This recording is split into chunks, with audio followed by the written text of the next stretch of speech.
All right, welcome back to this mess here. And if you've been following me on my Blue Sky at all, you'll probably know what this is about. This is basically a spare parts C64 that I purchased a few years ago to fix another C64, mainly just a VIC-2 chip into that unit there and get that one working. Also turned out it had a bad PLA, but that's irrelevant. So I decided to keep the rest of this for spare parts. Now, over time, I said, you know what? Let me see if I can try to get it to work or not, right?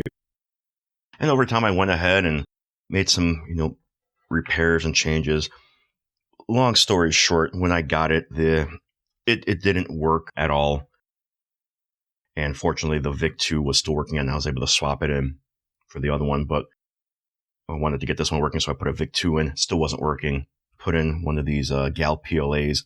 Still wasn't working.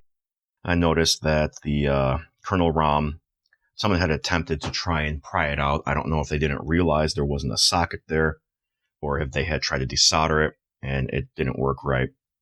I ended up scratching up some traces and everything. They actually damaged the ROM itself. I don't have it on hand, but I think I got footage somewhere. It's just a minor chip on it. I don't think any of the actual circuitry inside was damaged, but whatever. I went ahead and ordered a replacement online.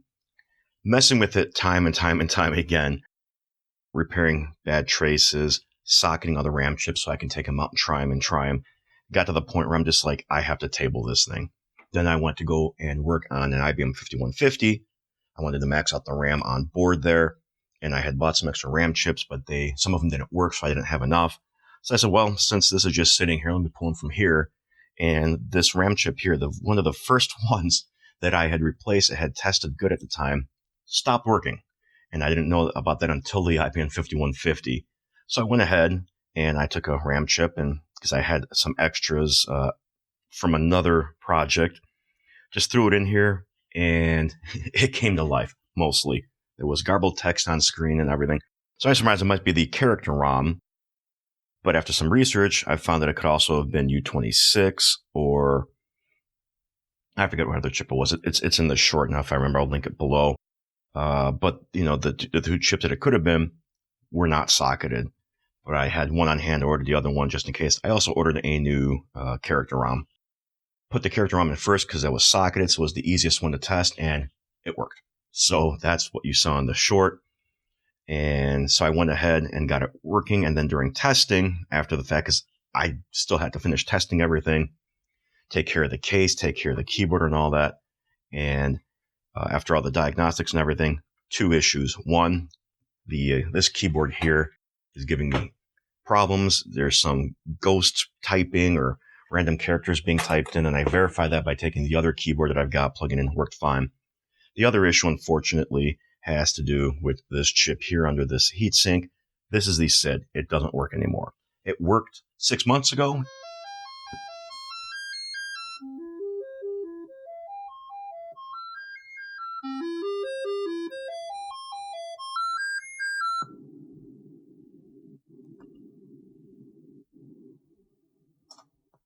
It does not work anymore. When you power on the C64, there's like a pop sound and a slight squeal. And when you run like a dead test or another diagnostic cartridge, nothing happens. No sound whatsoever. And I popped the SID from the other working system, put it in here. Sound is working. So I went ahead and was able to find one on Amazon, of all places. Got it in 2 days, which is nice.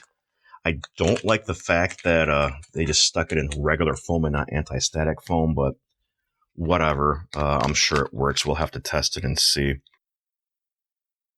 But it's not an original SID chip. It's a recreation. It's like a Swin SID or something like that. Oh, there's jumpers. But it's just a recreation of the SID chip. That's all. This is the two different types. I don't know why is this not focusing. There's the two different types right there. I have to double check because I don't remember exactly which one this was, but we'll get that set and that's it. And yeah, so we will get that installed at some point too. I also showed off pictures, but I didn't put it on video yet. Blurry again, out of focus. Here's the case after some retro brighting. It's not 100% perfect, but it's close enough. Still slightly off between where the label is and the rest of the shell. But that's fine because it's also entirely possible that this is close to the original color anyway. there was no 100% consistency when it comes to, the coloring. They were supposed to be beige, but also, speaking of the shell, because I don't think I mentioned this before, this standoff is broken off. This one is almost all gone. The rest are kind of cracked, but they can probably be saved. Fortunately, people created these little 3D printed replacement standoffs. I don't have any kind of filament that matches this color. I have a light beige, and I said, you know what, this is internal. I don't care. I don't feel like swapping out the filament right now. I was working on some other 3D prints, so I'll just use this gray one. It doesn't matter. So we'll get that installed. We'll also get that one there. And the other problem is with the top half of the shell. These two tabs are intact. There's a little bit of strain on them, but they're fine. I may reinforce them with a little bit of glue. But this one is gone, the small one here. I went online to try to find some models. None seem to exist for this small one. There's some kits you can buy online that have been created. They're not super expensive. And if I was fixing C64s on a regular basis, and especially if I needed all three, I'd probably buy it. But I'm not going to buy an entire kit just for one little tab. And it's probably not even worth saying, hey, can I just buy the one tab? Because it just wouldn't be worth it for them to do it without charging me more than, I would be willing to pay for something like that. So it doesn't matter. It's fine. Maybe I'll figure something out later. Maybe I'll get one of the prints for a larger one and then just resize it or something. Because the length will be fine. It's just the width that's not going to match. So anyway, this works otherwise now, except for the keyboard issue. I have to take this keyboard apart, unfortunately. And if you've never taken apart a C64 keyboard, here are all of the screws that are in here holding the back plate and circuitry together. You also have to desolder the caps lock key, shift lock, because if you don't, it won't come out. So you have to desolder all of that stuff there, unfortunately, and take out all of these screws. It probably just needs a cleaning. There's probably some corrosion or something like that. So we'll get that going. I'm not going to show the whole process because you're just going to get bored with it, I know. But the keys themselves are clean. Everything else is good. Oh, I didn't realize this. I have one of the original standoffs that broke off. We won't be reusing that, but I'll keep that maybe as a memento or something like that. But yeah, so let's finally wrap this project up and be done with it already. So I already prematurely put a date on there of the repair. This is actually a couple of days after that, but close enough, right? It's fine. It's because of the fact that I actually finally was able to troubleshoot and figure out everything that's wrong with it. Of course, I said that now. I know something else will probably break, but whatever. Let's continue. So I'm just going to use a PZ0 Phillips bit for this thing. And we'll go ahead and remove all these screws, unfortunately, and then continue on.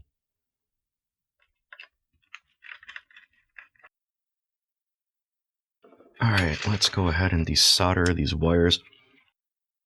But you're just going to desolder it from these 2 points here. So just going to add some fresh solder, make it a little bit easier. There. Yep, those are separated, and now this entire PCB will come up. Let me raise the camera. All right, so as you can see, it just lifts up, and that's it. Now we'll take a look at the PCB first, and then we'll take a look at the actual stems and everything. There's the whole PCB there. I'm going to take a close look at it, and then we'll resume. So there is what, I don't know if I'd call it corrosion, but I don't know if it's the main cause, but if we look here at these pads here, there's a little bit of something on them. Some random spots here, a little bit more here. Most of them are relatively clean. So I don't think we're going to have to worry. I mean, these keyboards don't have like a matrix built in. There's no keyboard controller built in. Everything I think was handled by the left CIA, if I remember correctly. It might be the right one, but I think it might be the left one. So we'll just give these a cleaning. And yes, all we're going to need to basically clean these pads off is a Q-tip and some IPA, because that's all we know. Joking, of course. I mean, if you've got contact cleaner, you can use that too. I don't see anything else, though. I don't see any broken traces or anything. Guess we'll find out once we're got it back together. And I do see just a little bit more of this schmutz, or whatever it is, just up here. I think what I'm going to do is, where did I put it? An eraser. Now, usually it's recommended to use like a pink one, but I only have these high polymer erasers, so I'm going to use that instead. I'm just going to go over each pad. Nice little trick you can also use with your video game cartridges on the little brass, tinned, or gold little connectors on there if it's not reading correctly, and just cleaning with IP and the Q-tip doesn't work. So I went over everything again, and the pads all seem to be good, but I did spot something, and this is probably not going to show up very well on camera. See that little piece of copper showing there? It's not a broken trace, but it is solder mask that has been exposed. But everything else looks fine. It's as clean as I can get it. I'm going to tone out these wires just to make sure that everything tones out in the connector. And we'll get this covered up as well. And then we'll focus on the actual plungers.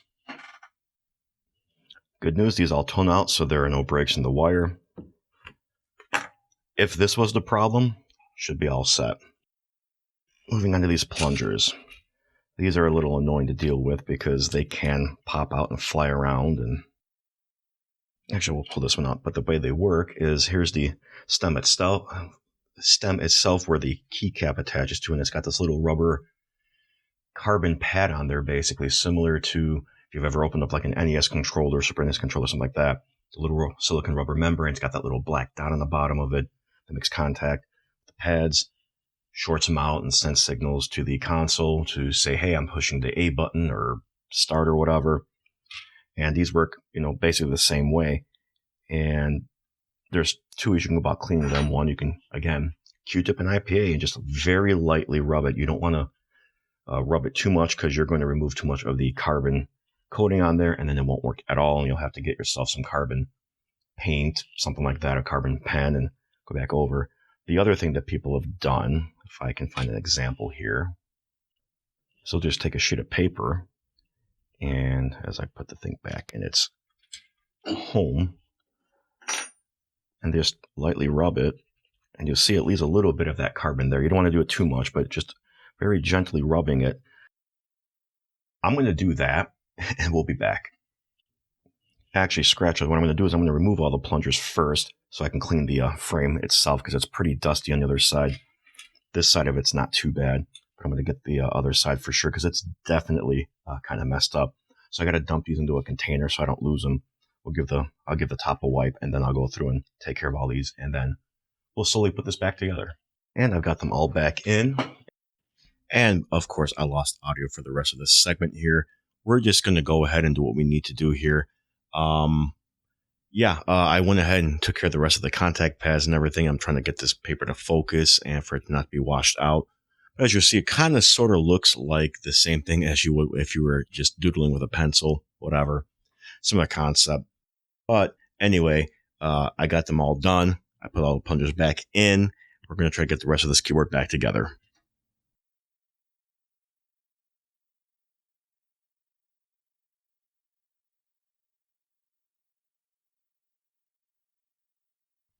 All right, let's see.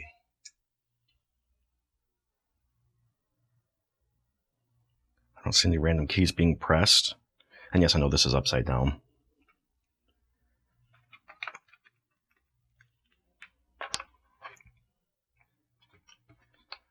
Is that backspace? I have no idea. No, I still have random keys being pressed. Unfortunately. And I know it's not a CIA because I swapped those out too. I swapped them for each other, and then I swapped out some good ones that I knew were working. It's definitely something with this keyboard. These keys actually seem to be really sensitive. I'm barely touching them. Maybe that's what's happening. Maybe the keycaps need to be on them to keep it stable.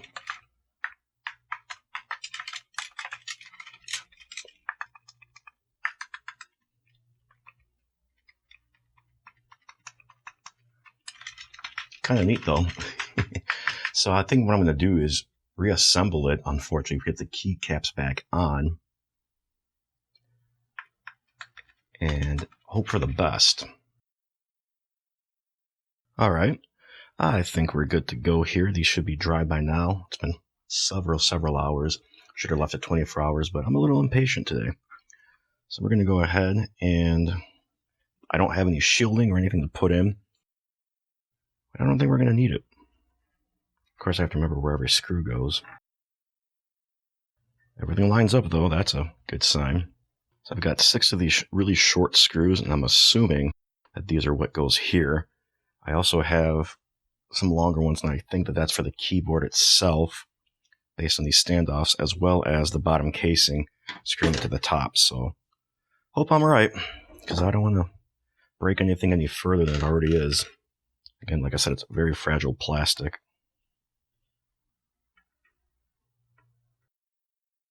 I'm not even going to bother like over tightening them or anything like that. Just going to very loosely tighten them, and that's it. Realistically, I probably didn't need to replace these two just because the middle one was still intact. But you know what? Any chance I have to use my 3D printer, I'll take it. Actually, we'll put this one in first just to hold it in place.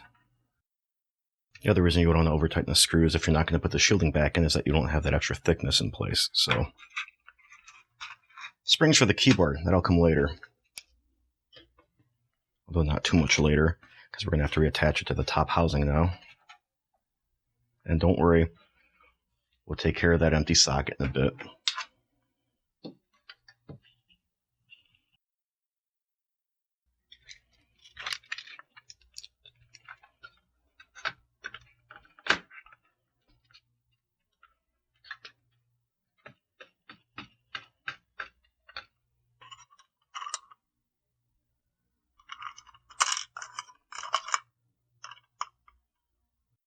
It appears I may be missing one screw.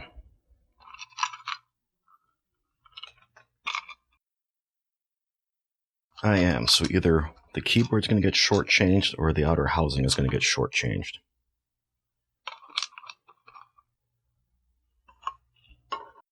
Thinking that the outer housing will, because I'd only need to put the 2 of them in just to keep the case closed, right? Yeah, that's already breaking. That is so brittle.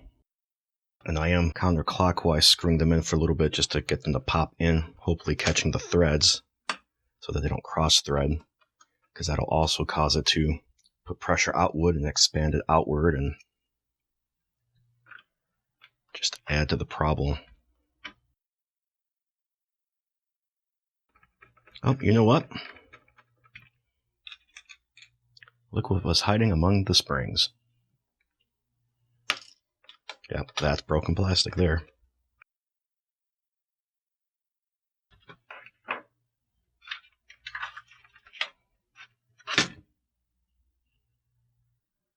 Wonder if anyone's created 3D prints for keyboard posts.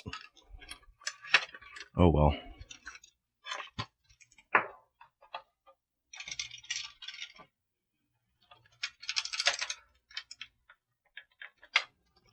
Still a little loose. I don't know how much tight it should be. I don't think it's supposed to rattle, but I don't want to over tighten them. Alright.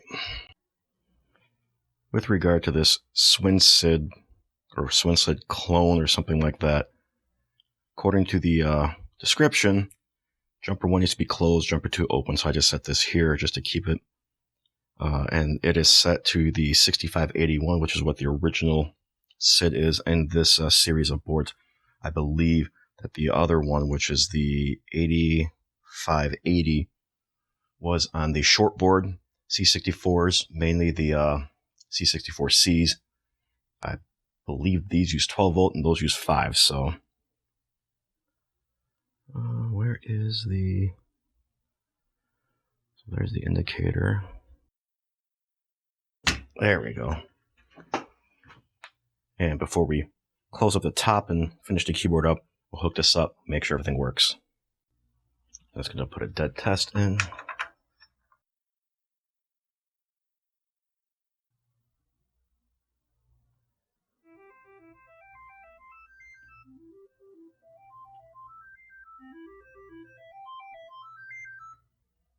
There we go. We've got sound.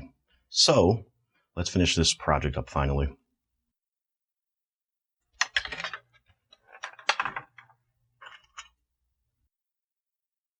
It is adhesive still.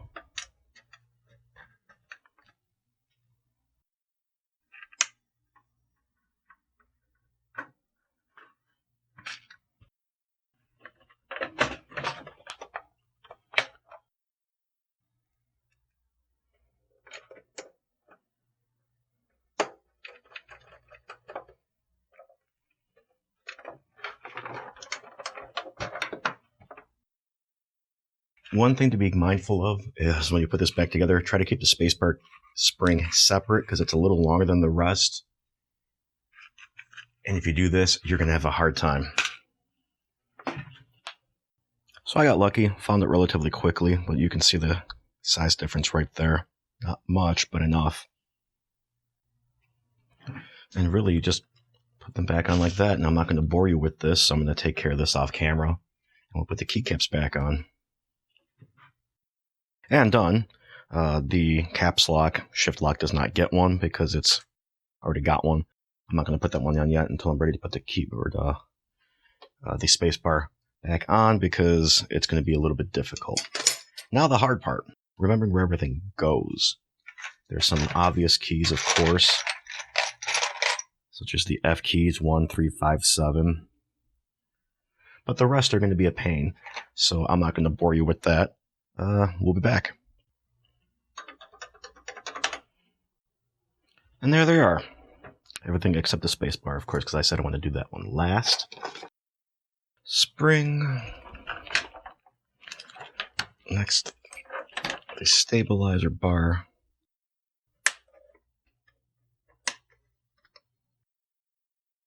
All right.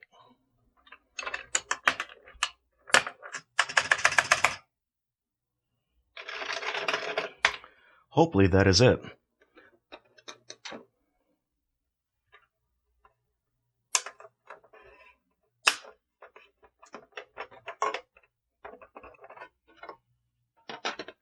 And the only parts I have left over are intentional, such as the RF shield over the VIC-2 chip and surrounding housing, because we don't want that. All right, try it one more time.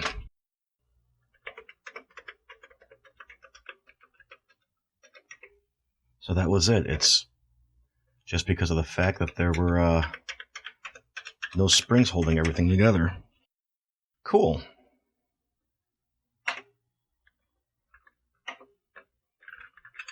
Let's do a basic app. See if I remember how to do this here.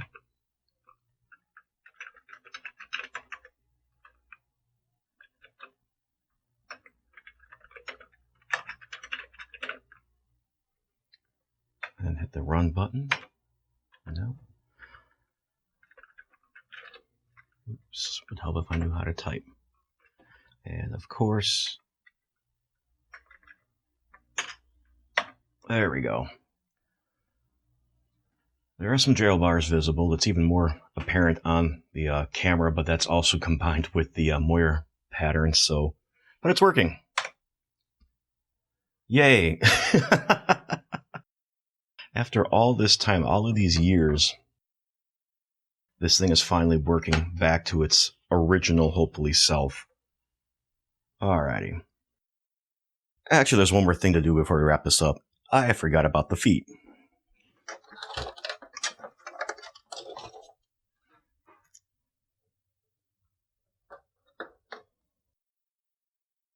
Now I can finish this video. And as you can see, here's the recently repaired one with the original one here. Again, slight difference in color between the two shells. I didn't retrobrite this longer than maybe I should have because I didn't want to run the risk of there any being zebra striping or any odd patterns or anything like that. But again, even in the back in the day, multiple different assembly lines were going on, and no two C64s were necessarily going to be the exact same color from different product lines. The same line or the same assembly run, probably, but it's fine. It's not a big deal.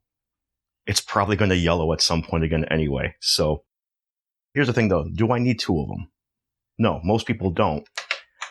and I'm inclined to get rid of one, but at the same time, this was the first one I ever fixed. There wasn't a whole lot of repairs that need to be done to it, but still, I learned a lot from it. And I also kind of slightly customized it with these neat plastic little badges here. But this one, because it was so frustrating and such a long repair process, that I don't want to get rid of this one either. So I don't know what to make of it. I don't need two of them. I don't have room in my computer room at all to be able to put it on display or anything, and I don't want to just shove it in a shelf or anything.